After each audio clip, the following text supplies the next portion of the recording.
Good morning, good afternoon, and good evening, everybody. Thank you for tuning into another Supatease video. And in today's video, we are going to be covering the rework for Shadow Priest. Yes, I know they're getting another rework. Some of the stuff is really cool and awesome. Some of the other stuff is really not too noticeable at the moment. So we're going to be bringing you the good, the bad, the pros, and the cons, and everything in between with regards to Shadow Priest for 11.2. So you can tell whether or not you're going to stick on the specialization or maybe pick it up as a new main. As always, if you want to make sure you're staying up to date with news related to World of Warcraft, educational and entertaining content, make sure to smash that subscribe button. Your support is greatly appreciated. Now, the biggest part of this, which maybe we'll start on first, was the talent tree readjustment. There's a lot of new talents, a lot of reworked talents, and a lot of talents that got touched that are still kind of probably going to be talents that you avoid. I've kind of slapped in these talents a little bit randomly, mostly to try and get to the new ones so you can see exactly what's going on. The first one is Subservient Shadows, which is summoned minions will last 20% longer and deal 15% additional damage. This is basically all minions. This includes tentacles, includes the Shadow Fiend. It's just all minions. So this is opening up options for minion-based builds possibly for this patch to explore. Remember that tuning is still subject to change, and I'm not a sim machine, so I'm not 100% gonna be able to tell you that like the pet build is the 100% the best build, but it's options that you might want to explore, and if that sounds cool to you, to kind of be like a void necromancer or something like that, this talent is likely to enable you to do that. It's also just going to buff baseline builds that focus around like tentacle builds, which a lot of builds do at the moment. So just a kind of cool build that's going to focus around that fantasy. Definitely a talent that I think is worth checking out and worth exploring. Another big deal for Shadow is that Shadow Crash basically had its dot application baked in baseline, and you get 2 charges of Shadow Crash. So Shadow Crash, you can now just lob it out and it will apply all the dots instantly, and you get 2 charges of it. So, you know, if you're in a dungeon, you can go pull to pull. It's going to be really nice on low level keys and battlegrounds, you know, and even in arena situations where enemies are spam dispelling your dots, you're going to have a way easier time just instantly applying dots, instantly getting your ramp going. So it's a massive quality of life improvement for Shadow, and it's going to help a lot of beginner Shadow Priests who might struggle with casting in PvP situations as well. So I thought that was a really great addition for the specialization. Probably like one of the best 1-ups, at least in a PvP environment or like a low-key environment. High key levels, maybe you don't notice it as much because the mob's HP lasts a lot longer in that regard, but this is really nice. They also added a talent that just buffs the damage of Shadow Crash. So you're getting a lot more direct damage, which is something that Shadow kind of lacked in the past, at least in PvP. I understand due to my research that priority targeting is actually an advantage of Shadow in PvE. It's just going to amplify your priority targeting there. But in PvP, it's going to give you a lot more crunch, a lot more bite on your damage, which is really nice because that's not something that you had before. Another major advantage is Void Torrent got its talent that had empowerments to it baked into it. So it's just a 30-second cooldown now. So you can basically just shove Void Torrent, get all the benefits of it. I'm not playing the move cast. And you can see that you can just basically do it right away. And then you get Void Volley, which is a new ability, which is once you press Void Torrent, it's going to be replaced by Void Volley. And this ability basically just slaps a bunch of damage right onto all the targets. So then basically after you're done slapping all the Void Volley damage, you're going to have the Idol of Cthulhu, which is going to be, having chances for Mindflay to summon in these tentacles. They're going to be doing extra damage to the target. So a lot of kind of single target burst, really low cooldown access to your powerful spells and utility, which is something that you didn't have before. It was kind of like a ramp sustain oriented spec. This is going to now enable you to do quite a substantial amount of single target, quite a substantial amount of burst in those types of situations.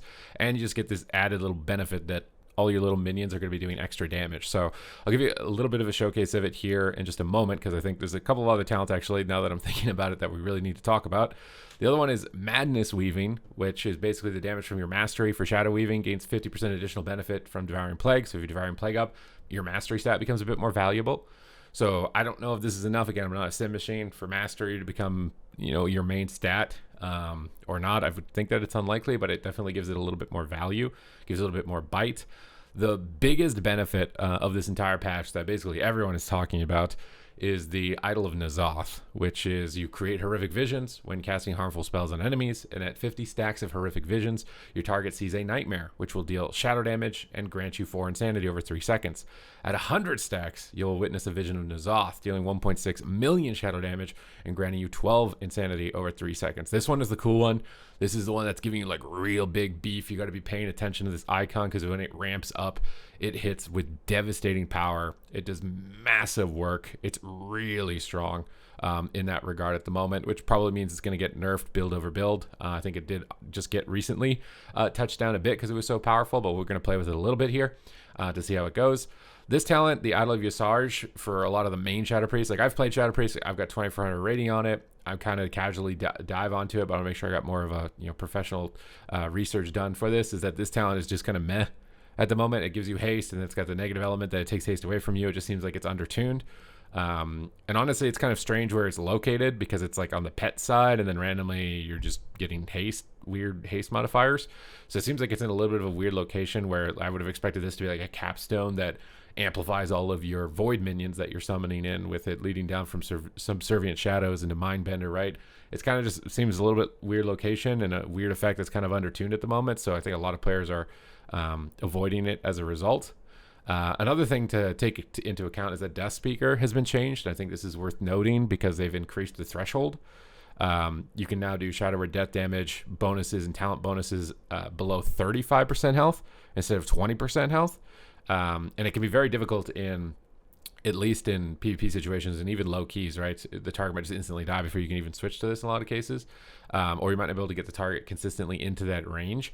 35% is a lot healthier of a margin. You're going to have a lot more opportunities to get Shadow Word Death kind of damage out as far as in those spike moments. And do know that they did remove Mind Spike, but they've given you so much. I feel like so much in return that's like quality of life improving with the Shadow Crashes, Void Torrent CD, massive single target damage with this N'Zoth ramp up that honestly this rework looks really cool. Like this definitely is making me want to play a Shadow Priest basically for 11.2. Bugs aside, obviously the patch is still a little bit of ways here. Hopefully they can upscale or make some of these talents with where they're located make a little bit more sense in that regard. But as far as direction, this seems like it could be a really cool one. So I'll just show you like a little bit of an example of what you could do with the spec here. So you can Power Infusion, Shadow Crash, activate our Dark Ascension, get our little pets out here, and then build up for a Devouring Plague, massive Void Torrent. We can see the Idol of Cthulhu beginning to stack here. That's what's going to enable us to do massive amounts of damage. We're getting our Mind Flay Insanities. We're shooting out our Void Volleys as well from our Void Torrent. We're getting lots of procs. And then once that bad boy basically hits up to 100, it just starts unleashing massive amounts of damage before it begins immediately restacking onto the target. We can continue to crash down Cleave. If we wanted to dot off onto a different target, we'd be able to easily do that with Shadow Crash having 2 charges, and we can kind of just swap between them. So it's really just a leveled up version of the current Shadow Priest.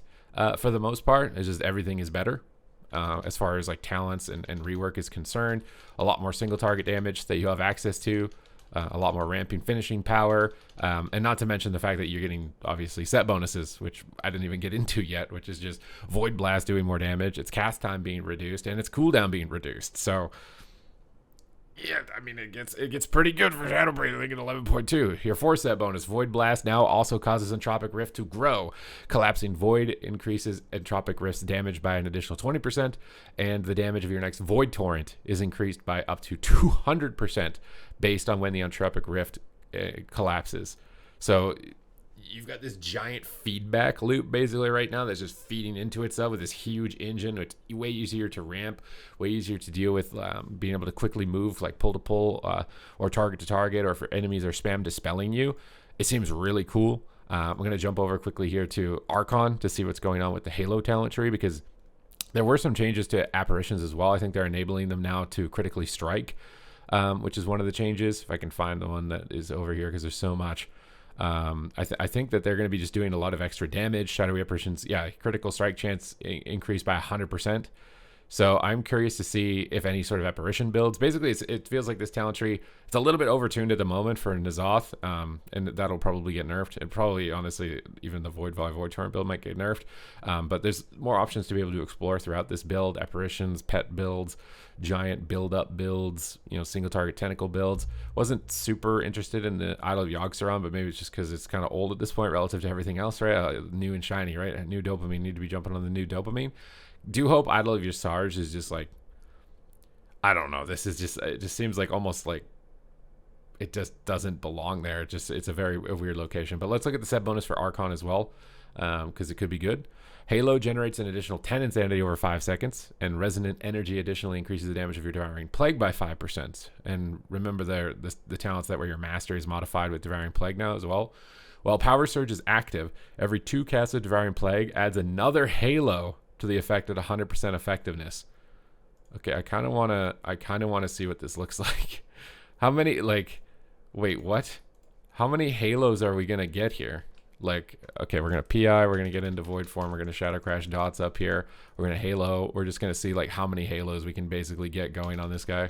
Hopefully I'm playing the right talents on the baseline tree to really be able to see the potential of this, because right now I only see 1 halo going out, and we're going to be kind of sad if we don't see a massive amount of extra halos. We're doing quite a lot of AoE and kind of cutting through here. Main problem with this build, at least in PvP, is that it's a lot of just kind of fluff damage. But it seems like my Halo is just continuously rolling, bro. If I can just keep casting. Okay, finally ended, bro. It finally ended 30 seconds into its cooldown. That was 30 seconds of Halo uptime, basically, on that one. And we're still playing the N'Zoth. I mean, it could be good.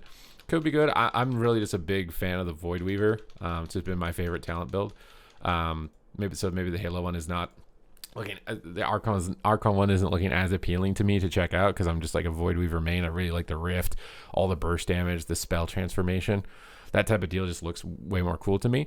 But aside from that, it's basically just the core of Shadow Priest remaining the same with quality of life improvements, and then a couple of little tweaks here past this first iteration that they're likely gonna have to look to work on and update.